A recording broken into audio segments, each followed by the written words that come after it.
Hi, this is Ellie and Cam Kennedy of the International Peace Orchestra and the Kindness Academy. And we're so glad today to have a little interview and a little time with Ruthie Mc Quinn from A Hope and a Future. And she has played before with the International Peace Orchestra. She's an incredible musician and friend. And we're introducing her album called Ruthenium, which is out now. And introducing Ruthie. There she is, and there's a picture of her album. How's it going today? It's going great. We're having a surprise day of summer in the middle of fall here in Madison, Wisconsin. Yes, 74 degrees. Shouldn't have worn a sweater, but all right.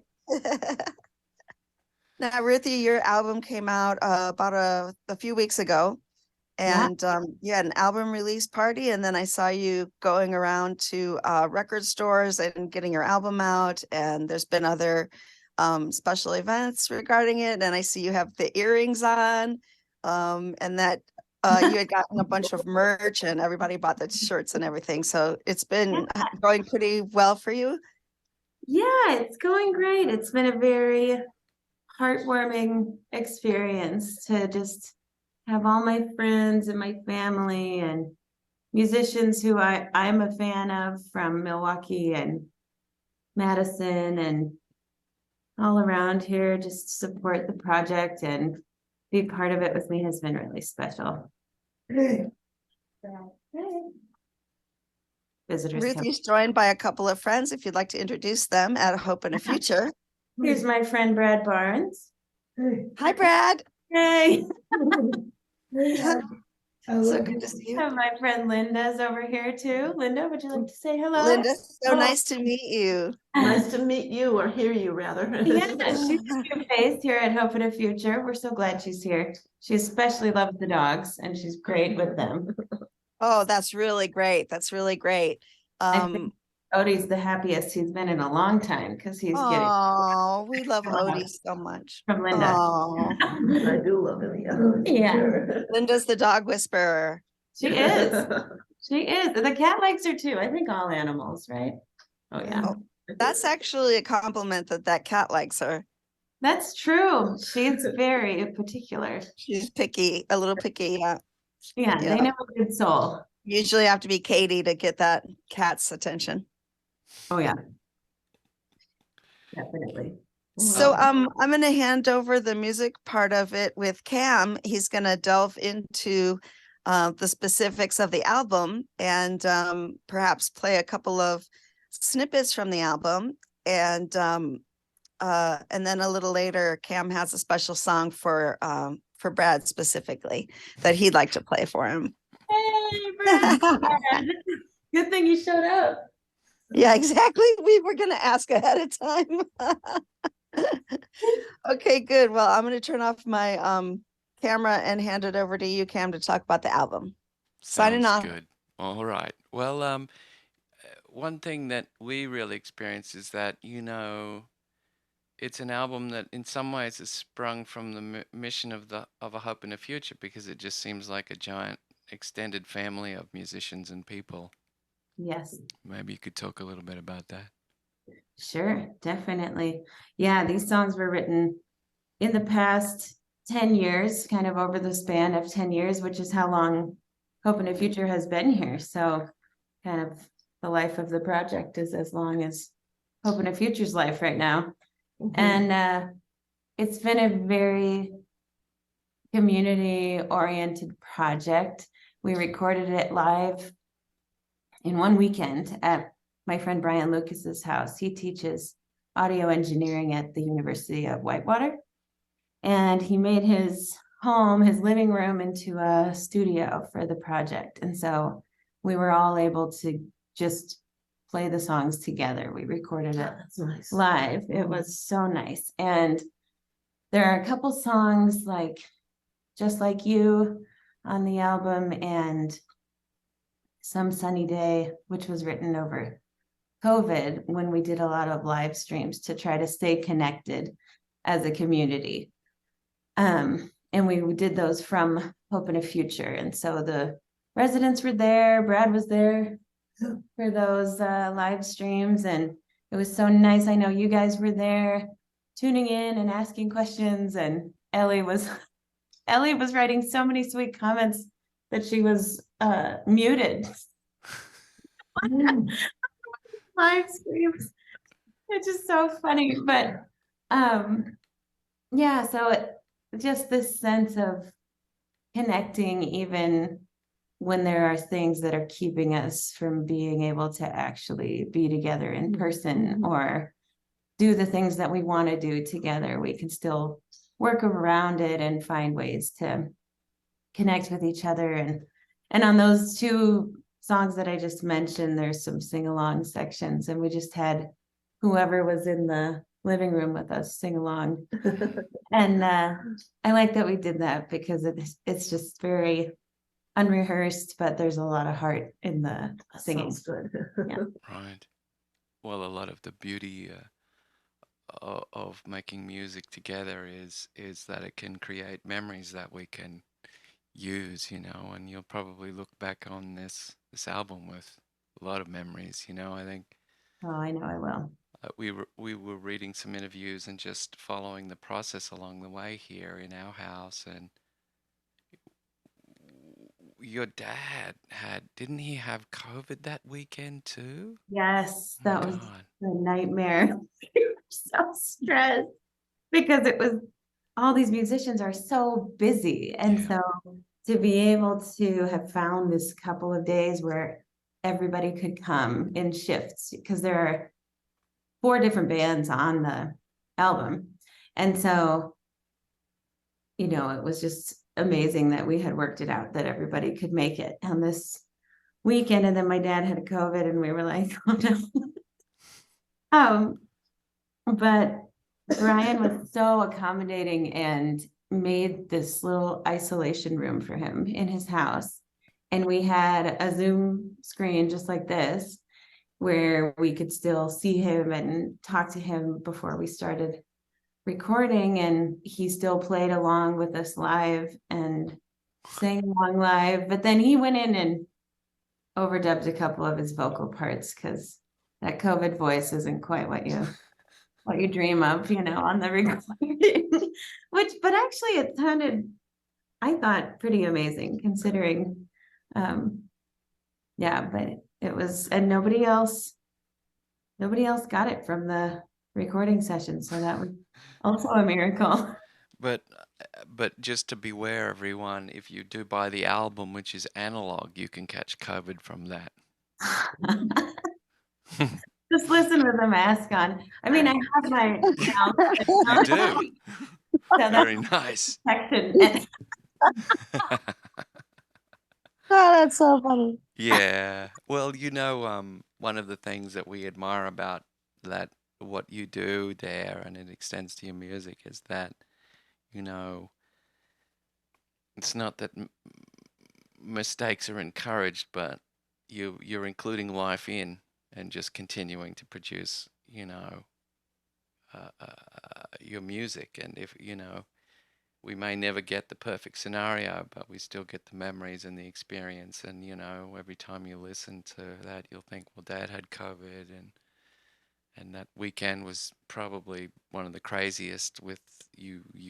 I don't know if Leon was there helping as well, but Oh, he popped in. Yeah. yeah. Yeah, and it was wild. But I mean, if you're waiting for a time when it's going to be perfect, you're going to have to wait forever. So I'm glad that we just went for it anyway, even with all of our obstacles, and practices are so wild in this house. Cross Family Band always practices at Hope and a Future, and there's just so much going on and so many people coming in and lots of needs, Yeah. And so sometimes it feels a little counterproductive, but we just do it anyway. And just getting together and making music together is so cathartic and so healing for us. I just listened to an interview with Ethan Hawke where he talked about what he thinks creativity means. And my favorite thing that he said was that it's a vital thing because it's how we heal and it's how we can help heal each other. And I know that music and art are that way for me, you know, listening sometimes to something that just resonates with what you're feeling or what you're going through is just so comforting, and it helps you to feel so much less alone in whatever you're going through. Right. Absolutely. And I we, know you you're know, very we could good. make a good segue into some of the themes, because one thing that we experienced listening to it was how sophisticated and Oh, deep the poetry of the songs themselves.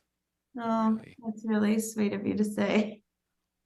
you know, just maybe for you know, one of them, I think it's when the water runs black. Uh, you know, the idea of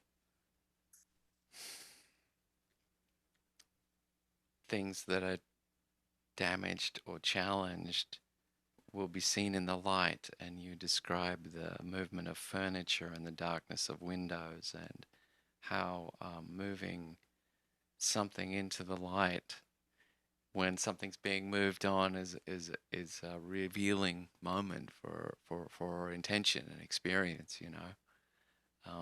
Could you maybe talk a little bit about that song?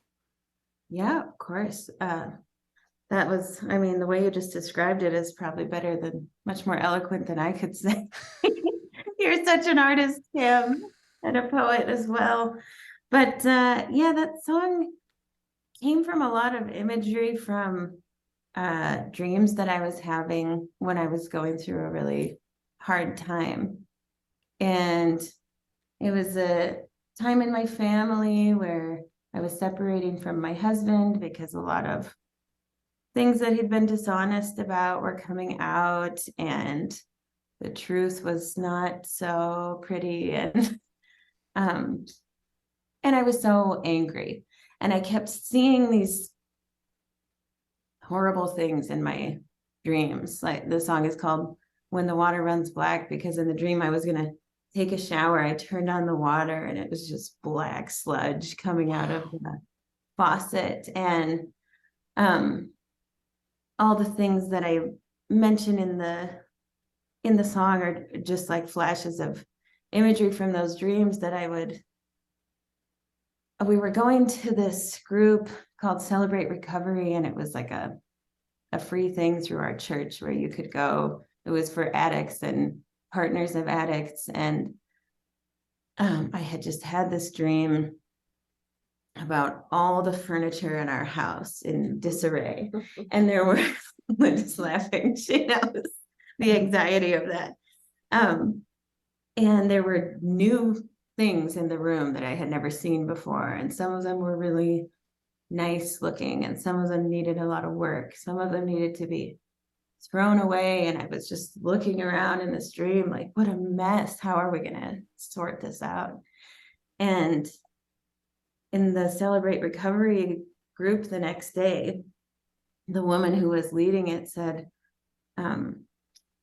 addiction is just what we can see. The issues that cause addiction are what we have to find. And she said, we have to rearrange the furniture to find them.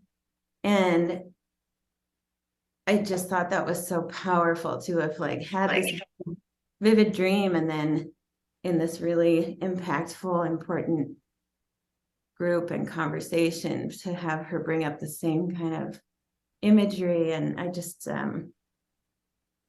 I wanted to put those things in the song because I didn't want to forget them. It's kind of like a journal Mm, of things that brought me so much validation and comfort and healing along the way. right. Yeah. Beautiful. Well, that's the wonderful thing about music is that, um, you know, there have been times in my life too where you go through difficult things and you search for ways to heal, and the creative aspect of writing music is a wonderful way, because you get to give it away, you get to harmonize with it, reflect on it, and share it.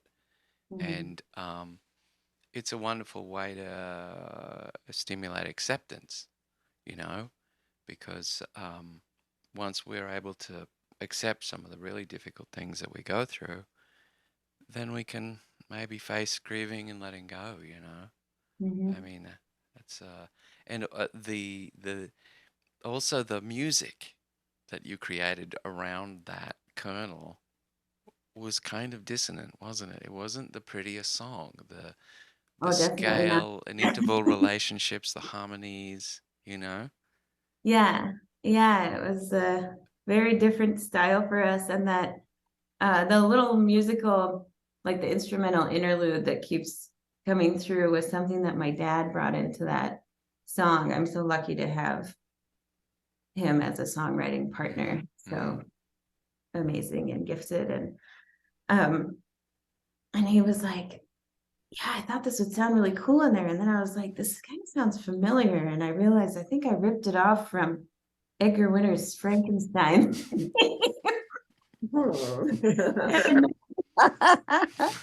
like, well, maybe he wouldn't mind, you know, it fits. It fits. He It probably fits wouldn't mind at all. Yeah.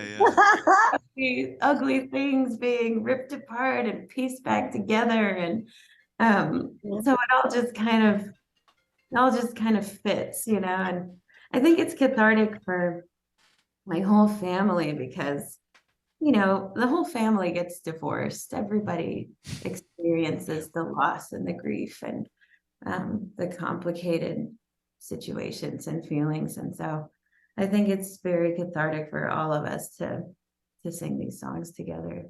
Yeah, absolutely. Yeah. Wow. Let's see. Let's look for another song that might be fun to talk about. Could you maybe share thematically what you were reaching for with Too Long on the Vine? I was wondering, I mean, Too Long on the Vine, you know, that phrase has a reflection of maybe aging or you know, lack of relevance or something. I'm interested to hear what your intention was. Sure. Yeah. And that comes back to Hope in a Future, of course. um, because I started humming that song to myself, and I don't know, it was just starting to sort of come together when I was here and I was cutting a watermelon that had been picked out of the garden at Hope in a Future. And it was one of those things where it was picked just in time because it was starting to almost be too ripe. But then because we ate it that day, it was perfect. And I was just thinking about in the garden, and I don't really do a lot of the gardening here, but I'm in the house and I just see people working so hard in there on the vegetable gardens at Hope in a Future, and all around the grounds, people just work so hard to keep it beautiful. And this whole process of starting a little delicate seed and it grows into this tiny seedling, and you have to be so careful when you transplant it, and then weeding around it and watering and waiting. And you can miss this opportunity when it bears the fruit, because if you're not there to help it, maybe it'll miss its chance. You know, nobody will see or experience the beauty or how delicious it is. And so that's just kind of on that theme of community, and how sometimes you're ready and you're ripe for the picking, but you need help to get there. And even with like making an album like this, I needed all the support of the musicians around me. I needed the expertise of the recording engineer and the process of mixing and mastering and putting the art into the template for the jackets of the vinyl. And, you know, it's like, we're not meant to do things alone. everybody can thrive if they're able to have a community, if they're able to have people around them who can support them, and we can support other people with our gifts too. Wow, that's beautiful. Yes, Yeah, I do. think sometimes folks Mhm. who aren't necessarily songwriters might think that, songs just come and they're there, but as musicians, you would know we don't necessarily know what sounds good or not. We need an Right. audience to say, is this resonating? Does any of this make sense to you? Absolutely. Yeah, And the languages are very important.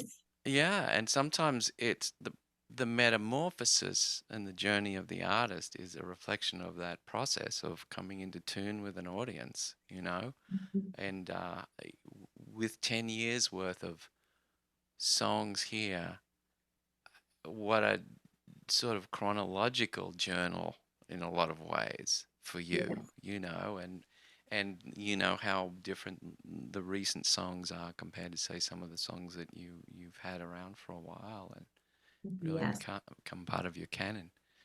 Mhm. Well, I imagine the song "Soon" is a lullaby, isn't it? Yes. And what an interesting, like, how do you go, "Oh, okay, I'll write a lullaby," because of course, everyone wants to. But then you go, well, how am I going to pull this off? You know what I mean? Right. It's a tall order to not sound, I don't know, self-involved or ingenuous, when you're coming Right. to singing a lullaby. Right. Or just hokey or Right. Yeah, yeah. Oh, my beautiful kid's in the bed and la la la. I don't know. You all wish you could have this beautiful life. Yeah, yeah. Yeah. What? Yeah, that was one that I started writing for Leon just as I was putting him to bed, especially when he and I lived here at Hope and a Future for a year and a half. He was 16 months old when we came here. And it was obviously just a really hard transition of our family changing and everything was different. And so it would take him a really long time to fall asleep. And he needed me to be next to him to go to sleep. And so I would hum songs and sing lullabies that I used to love. And then, I was running out. And so I started sort of just singing to him what eventually became Soon, but it took a long time to come together. And I started, I knew I wanted it to be called Soon because that's how he used to say goodbye at that age. Instead of saying goodbye, he would say soon. And I just thought that was so sweet and so cute. And I think it was because if you remember Joyce when she lived here, you guys knew her. And you know how hard of hearing she was. And so her daughter used to say, "Goodbye, Mom. I will see you soon." So he'd be like, "Oh, soon, yes, see you soon." And I think that's where he picked that up, them being like, "Soon." Oh my So God. Yeah. do you want to play a little bit of that one, Cami? Yes. Soon? Yeah, I'd love to. Let's see. Okay, so let me see if I can work the technology here. Sure. Well, and while Okay. you're figuring that out, I can tell you a sweet thing my dad said Yeah. about Soon was that sometimes I would ask Leon if he wanted me to pray as we were going to sleep. And he would say, "No, just Soon." And so he didn't ever want me to pray with him. He just wanted me to sing that song. And my dad said, "Well, I think that song is a prayer." And we want to cry just So sweet. Wow. because it is, it's hopeful and it was written in a really Oh. sad time. And the line of, soon we'll see the sun is, it's just giving hope for a better day tomorrow. another Oh, tomorrow. Yeah, I think sometimes the part of our grieving process when we're in acceptance is like we can see somewhere far away that things will be okay, but we're not seeing it now, you know. Yeah. But having that thought or memory that things are temporary tragedy, you know, can Yeah. be an awesome way to help us matriculate, you know. Mhm. Well, let me see if I can play some What a here. great word. Are asleep. Done counting the sheep.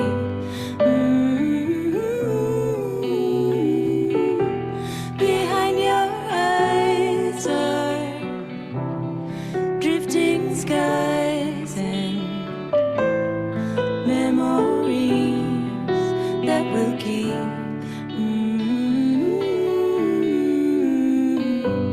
I think of our day.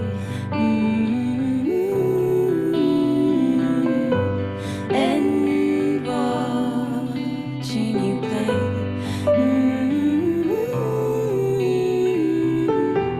The way you point up at the moon and the funny things that you say.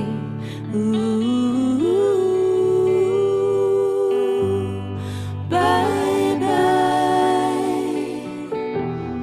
night night. Soon we'll see the sun. Lovely. I love how you oh, I love it so much. Oh, Ellie, you're so sweet. I just love it too. And I just also hearing your dad's warm voice on that part too, it just gets me. I love the harmonies he always, chooses, and And it then just makes way it so warm. the way he can weave in between two parts is just amazing to me. yeah. We've been admiring a lot of the musicians, you and your family for a lot, and sometimes we just listen to your dad go, what is he doing? Where is he? He's I somewhere. know. I know. And he has absolutely no ego. He's like, I'm such a hack. And Yeah, we're I know. And come now on, man. you're kind of a genius, dude. Yeah. All of you are, you know. It's Oh. beautiful. And I really love the vocal approach to this song because you're singing it as if you were singing a lullaby. Are you really singing gently, you know? And there's a lot of variety. 10 years, different songs. There's all sorts of thematically, a wide range as well as musical ranges, you know, different kinds of sort of country songs and struts and shuffle and things like that, you know. And um, one thing I really like is that you write whimsically very well, like the bicycle built for two, and of course little Heidi. What a great, very sweet song about your little sister, you know. Yeah, I wrote that for her 25th birthday. Wow. And that was, Okay. how old is she now? She's 31. So Mm, that's already mm, 6 years wow. old. But we kept calling it her quarter century birthday. So we thought we should really Mm, make a mile marker. yeah. Wow. Well, it's been so lovely to sit with you and just share the music. Oh, I And enjoyed it so much too. Made me cry. where That can was great. where can people get this record and So, support what you do and your mission and stuff? oh, what a wonderful question. It just so But happens it just so happens there'll be a that, link in the description. yeah. So you can buy the physical copy, which is the CD or the vinyl, the mom or the baby, on KrausFamilyBand.com in our online store. You can order those. Or if you visit RuthieMcQuinn.hearnow.com, you can stream the album anywhere, Spotify, or there's links to all those streaming services. It's also on YouTube. If you just search Ruthie Mc Quinn or Ruthenium, you can hear the whole album just on YouTube if you don't stream music or anything like that. Awesome. Yeah. Well, we did a songwriting event a little while ago with Brad, and maybe I could share that song as a Thumbs way up, you to missed. as a way to play us out. Yes, wonderful. Play our song. Brad, yeah. our MC extraordinaire. That was such a sweet time when you came and did that, Cam. Rosemary talked about it forever. Just how does he do that? Just take what we say and make it into a song. So cute. Yeah, there's not a lot of mystery to it, really. It's just Well, for you. Especially once you hear the song. hey. All right. I hope you guys remember and maybe sing along if you want. Sing that? Of course he does.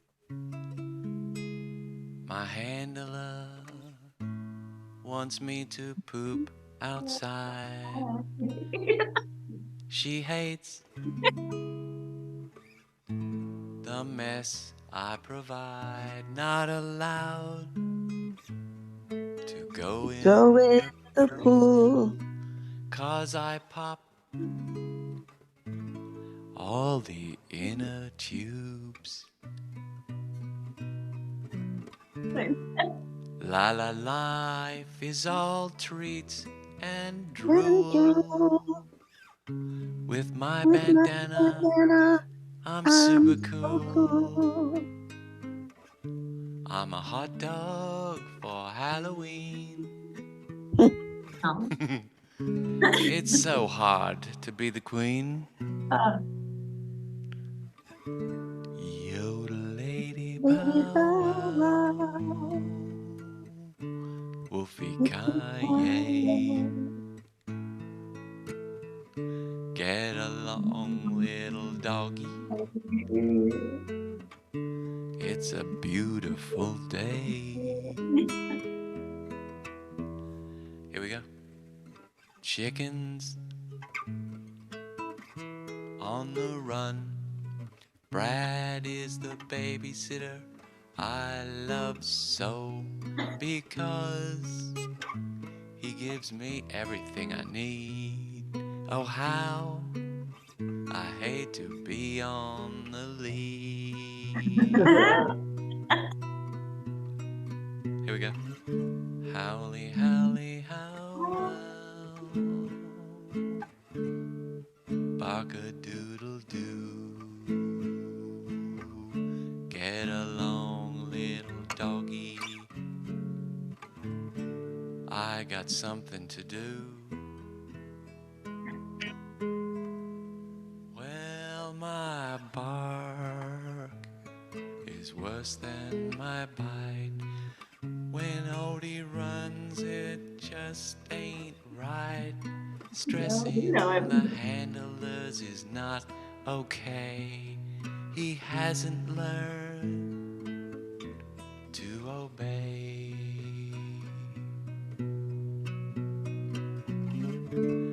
Your lady bow wow, Wolfie Kaye.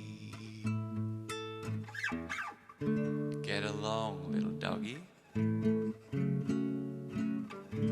It's a beautiful day. Aroo. Ow.